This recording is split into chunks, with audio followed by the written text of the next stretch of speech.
What is going on, YouTube people? Neo Cards and Comics here today for Mail Day. What have I been buying? What have I been buying? The market is down. Everything is going to zero according to everybody. What have I been spending my cash on? Well, today's Mail Day is 100% the most wide variety mail day ever. Ever. There is literally everything in this thing. We're going to go ahead and dive into it real quick here. A little preamble first. So, definitely spreading the risk around a little bit. Also, shifting focuses a little bit in regards to cards that I'm looking at. There is some long shot plays in here. There is a true Grail card that I was searching for a while that we're going to talk about. There's some comic books in here. There's wax. Literally everything. Everything. Let's start with, I guess we'll start with the small stuff first. Well, let's start with this is not small. We talked about this on yesterday's video, the Rudy Alpha of Investments one. So this came in, obviously, this was not a mail day, but a pickup. This is the sealed case of collector's boxes. Nice, small little box, double masters, case of 8 collector's boxes. This set me back just under 2 Gs. Like I said, I am not planning on opening this. It's going to sit just like this. The stop tape will stop me from opening it. Some really funny jokes in the comments yesterday about what if it's G.I. Joe cards inside or Dungeons & Dragons cards. Should I send it to BBCE to get it wrapped? All sorts of fun stuff in there. You guys killed it yesterday in the comments. But so that is that. This is going to go sit on the shelf behind me and just be a plain old brown box for a while. Once again, I have a pretty... I can have a long time horizon on this. If I need to sell it, I'll sell it. But the expectation is that I will sit on that for a while. I do feel like, once again, do your own research. All the caveats apply. I feel like that has a very little downside risk. Probably a decent chance of staying relatively flat to slightly up. And maybe a chance of home running it, knocking it out of the park.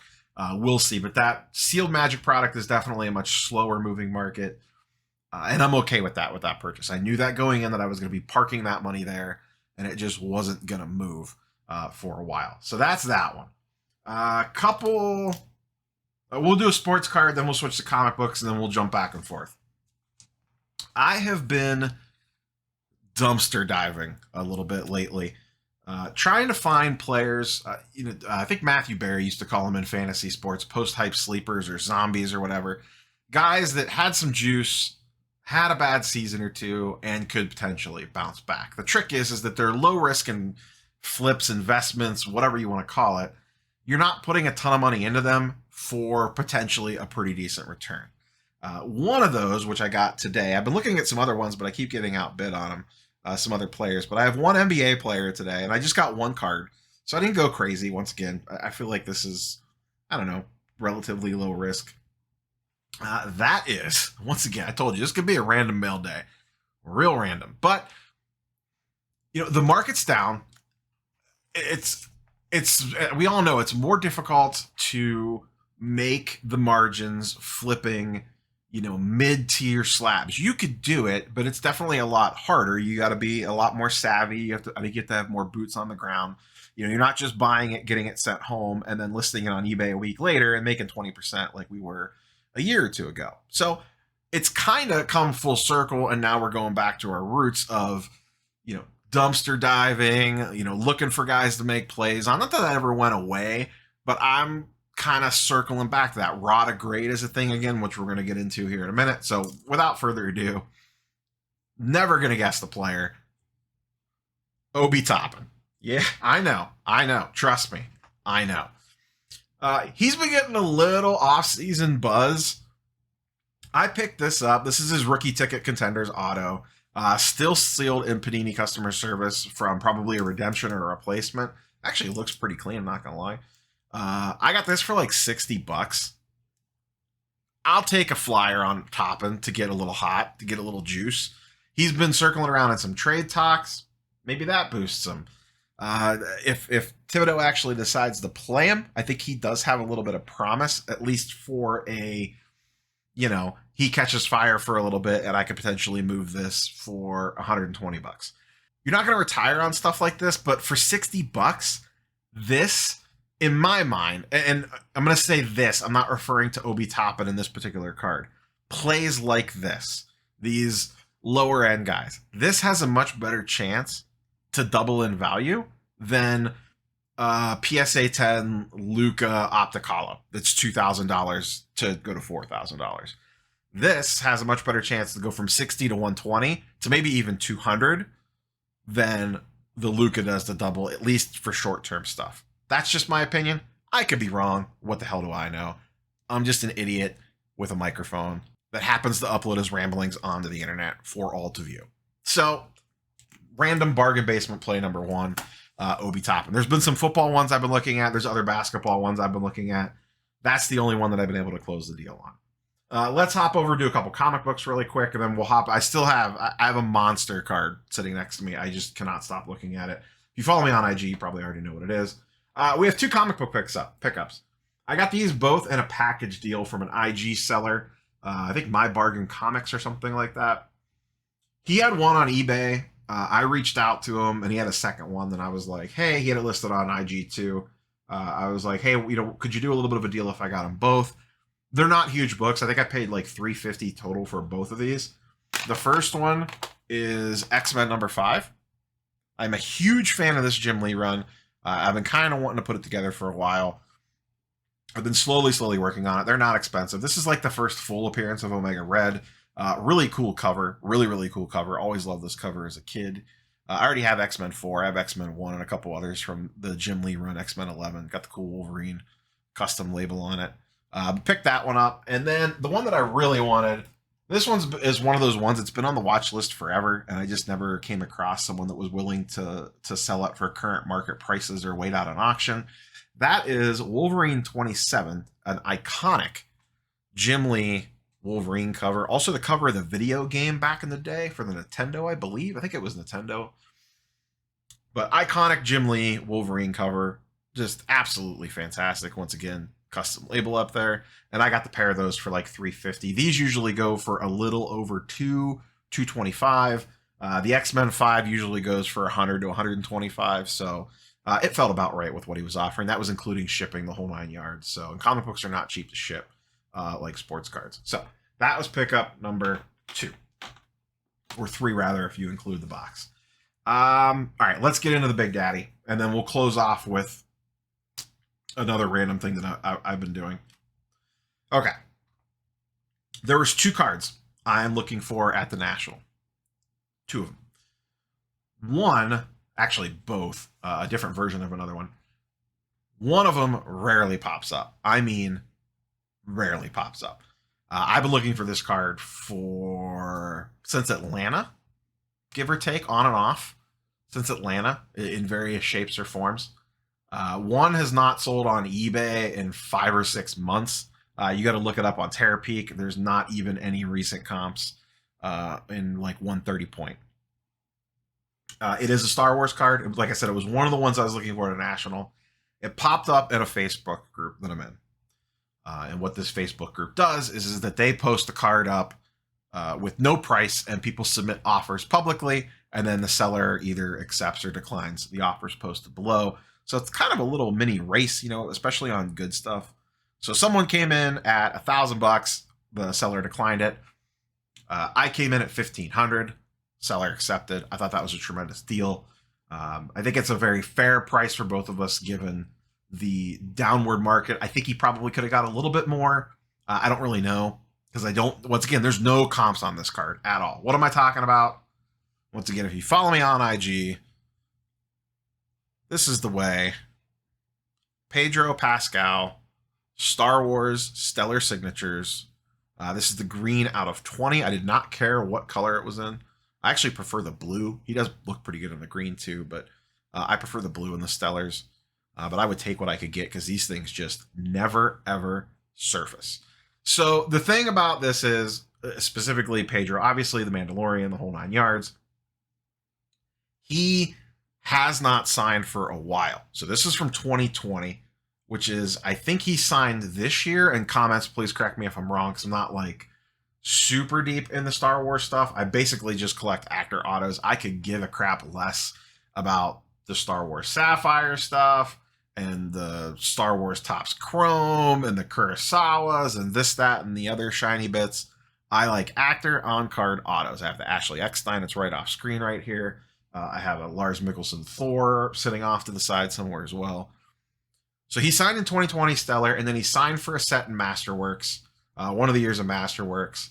And then there's a couple rogue, like literally one-offs, like one of ones that he's signed, but that's been it. This is kind of the modern Star Wars auto Grail, I would say. Like, obviously, you know, you have Ford and Hamill and Carrie Fisher and all those, but I think Mando's probably way more in demand than anyone from the new trilogy. And, you know, right up there with, he outsells Rosario Dawson, who plays Ahsoka Tano. Wouldn't mind one of those either. That's another one kind of on my list. But this popped up. Like I said, I was waiting for the National to hopefully find this card. And it happened to pop up on Facebook, and I was ecstatic to get this. Absolutely love this card. It will be in a permanent fixture on the old desk. I got to get it in a team bag there to protect it. So we'll put Pedro right back there next to Rice Moss and Hugh Jackman. He can hang out back there and protect Baby Yoda. Oh, here we go, actually. There we go. Do your job, Mando.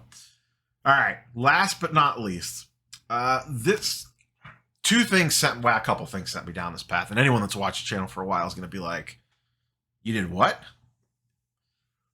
So I ripped that box of 2022 Bowman Sapphire. It was fun. It was enjoyable. I enjoyed kind of like looking up all the players to see if I hit anyone good. So then I started researching, you know, I was researching those players, and I was looking to see like who the hot names were in Sapphire. I was like, okay, cool. Well, turns out there's a couple good Indians prospects. That's right, Cleveland Indians prospects in 2022 Bowman. So I started nosing around for those guys. There's two main ones. There's Valera and there's Noel. Valera is super hyped. His stuff's pretty pricey. And then there's Noel, whose batting average is terrible. Once again, I'm not a baseball prospect guy. I'm sure people in the comments are freaking out right now. Both, oh my God, he's talking baseball prospects, and oh my God, he's talking baseball prospects? Like, what the hell? So Noel's the other one. His batting average is terrible, but he leads the minor leagues in home runs. He got called up to AAA and immediately hit 5 home runs in like the first week. I don't think he'll get called up this year. Maybe, maybe not. Nolan Jones just called up. Long story short, I went on a quest for those two guys. Now, so far, I've only picked up some Noel because, like I said, Valera is pretty expensive. The other thing that made this, I was already heading down this path, and then what made this make even more sense, and I'm probably going to talk about this in a separate video, the new PSA value level service, I think, is absolutely perfect for first Bowman stuff. There's really not a ton of comps on it yet, so you can play a little fast and loose with declared value. If it takes 6 months to get back to you, you really don't care because we're sitting in mid-July. So if I submit this stuff now and I don't get it back until January or February, which would be like 8 months, I don't care. You know, if I get this stuff back at Valentine's Day, that would be perfect. Absolutely perfect. So what have I done? I bought 2 individual orders. I actually have some more stuff coming, but I just ordered it last night. I didn't want to wait for it to do the mail day. First, I bought a lot. This raw cards. I know. Non-encased raw cards. It's been a hot minute. I haven't even looked these through yet. It's straight out of the mailbox and onto the video. This is a lot of 20 Noel cards. Joneski, I think that's how you say it. Joneski, Noel. All just Sapphire base, 20 of them. So I got this lot for like 160 shipped, I think. Give or take. I think it was like 160 shipped. So I'm going to sort through these. I have a couple other things coming. Maybe I'll do a live stream where I sort through them to evaluate for grading. I've done that before with Marvel cards. So maybe I'll do that again with these once I get some other stuff in. And we'll just kind of work through the pile and see what we see. I think these, so my cost basis on these is like, I don't know, $7 a card? No, $8 a card? Like $8 a card. $18 to grade, so I'm into them for $28. Maybe let's just call it 30 even with shipping and the whole 9 yards. Even if I get PSA 9s, I feel pretty okay about taking that risk. Because then every 10 I get should do pretty well. Now, we'll see. There's 2 reasons why I'm doing this. One is because we talked about the grading stuff. 2, they're Indians prospects, so at worst case scenario, these will be very easy to move locally. Dealers will always want these for their cases because people are always looking for them. So if the guy does not like catch fire and like really become the next thing, I could easily offload these locally to different people that would love to have low end slabs of these Indians prospects to move. So at $30 a card with grading, I feel okay about this. I'm probably not going to send all 20. Like I said, we'll kind of work through them. I'm sure some of them are going to have surface issues or whatever. But I feel like there's at least got to be a couple PSA 10s in here. And then, like I said, if I could break even on the 9s, awesome. So that cost me $150. And then the other one that I picked up, this one cost me about $100, and I have not looked this one over yet. I need to. This is a Noel Orange out of 50. This was like literally about 105 shipped, I think. So like I said, I need to look this one over as well for potential grading, but I haven't done that yet. Obviously, I'll be a little bit pickier on this one. I probably will not get cute and send this one in at the $18 level. I might send this one at the $30 level with the $50 declared value and see what I could do on that. $100 raw, 4X, $400 in a PSA 10. Potentially, obviously, it could shift between now and then, but I feel okay sending this at 30. I could probably send it at 18, but I would probably just send it at 30, maybe get it back a little bit quicker. So that is that one. I also have a couple Sapphire autos coming and a few other little odds and ends of things. Some stuff already graded just to kind of sit and hold from now until spring of next year and just kind of see what happens with these guys. Once again, low risk stuff. This whole pile right here. Let's see, that was 100, 160 plus 60, so $320 for all this. I like the upside for $320. I really do. It's not the biggest plays in the world. It's not, but I think there's a chance something like this could double. It could also cut in half, but it's low risk, $60. As we just talked about, I think these for a $30 cost basis with PSA grading, I think that's a pretty decent risk. Sit on them. I don't need them right now. It's perfect timing with the grading turnaround. Took a little bit of a bigger risk on this one with this guy either actually hitting, like catching fire, or, you know, that it does grade well. Like I said, it was hard to tell on the scans. I thought it looked pretty okay, but I'm sure it's not perfect. We'll see. I'll look that one over and send that one off. Worst case, I just hold that raw. If that would, I'd have to be pretty confident that would tend to send that one. Otherwise, I would probably just hold it raw. But we'll see. Like I said, those are the pickups, a wide range. We had a case of sealed Magic the Gathering. We had 2 comic book slabs. To be fair, both comic book slabs are more just fun plays on cool covers. The 2 comic books that I bought are not like, oh my God, these are going to send my kids that I'm not having to college. And then we got this as kind of a low end flip spec play. These as raw to grade plays, and then a pure PC / that bad boy's not going anywhere type play. So little bit of everything in this one, little bit of everything, but that's what you got to do.